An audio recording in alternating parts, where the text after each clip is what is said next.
Assalamualaikum warahmatullahi wabarakatuh.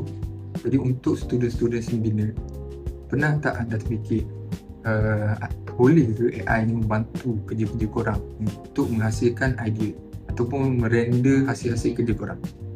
Jadi hari ni saya nak mereview satu platform, iaitu My Architect AI. Jadi My Architect AI ini adalah satu platform ataupun website yang membantu student-student arkitek ataupun arkitek itu sendiri untuk menghasilkan idea reka bentuk dan juga merender kerja-kerja korang dalam bawah masa 5 minit. Jadi saya akan ajar macam mana nak guna platform ni. Jom! Jadi yang pertama sekali yang korang kena ada adalah web browser. Tak kisahlah Safari ke ataupun Google. Jadi masuk ke web browser yang kalian ada. Jadi tekan search dan tulis My Architect AI. Jadi pilih saja yang di atas sekali yang ada logo bintang seperti ini dan tekan. Apabila kita tekan, dia akan keluar di homepage seperti ini dan anda boleh klik dekat Get 10 Renders for Free. Jadi untuk memudahkan kita untuk menggunakan website ini, untuk pengguna iPhone, korang boleh add website ni ke home screen. Jadi caranya adalah tekan bintik 3 di kanan bawah, tekan share dan view more dan cari add to home screen. Jadi korang boleh add.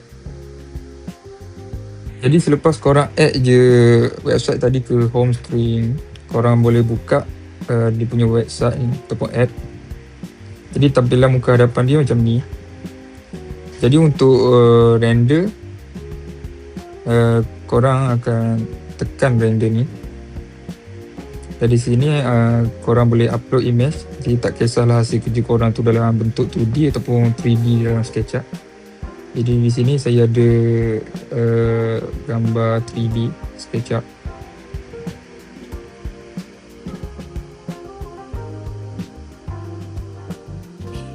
Jadi selepas kita upload, dia akan keluar pop-up macam ni. Korang pilih je bergantung pada gambar korang. Adakah gambar korang tu interior ataupun exterior. Jadi macam gambar saya tadi exterior, jadi saya pilih exterior. Dan di sini korang boleh tambah prompt jika korang nak masukkan prompt. Dan boleh juga kita pilih lighting. Jadi saya bagi contoh, saya pilih lighting midday dan landscape forest. Korang juga boleh apply style. Jadi saya tunjuk tu untuk apply style. Jadi saya pilih style ini.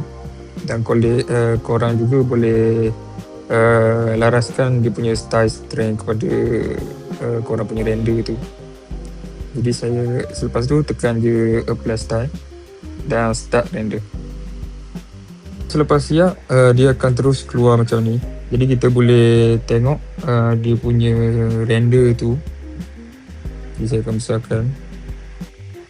Kita boleh tengok detail-detail render. Jadi untuk save korang punya hasil render ni, korang hanya tekan download di bawah ni. Jadi korang boleh save je dekat korang punya image. Jadi ini adalah hasil render yang dibuat oleh My Architect AI. Jadi sekian daripada saya. Kalau video ni bermanfaat untuk anda semua, anda boleh like dan subscribe. Bye.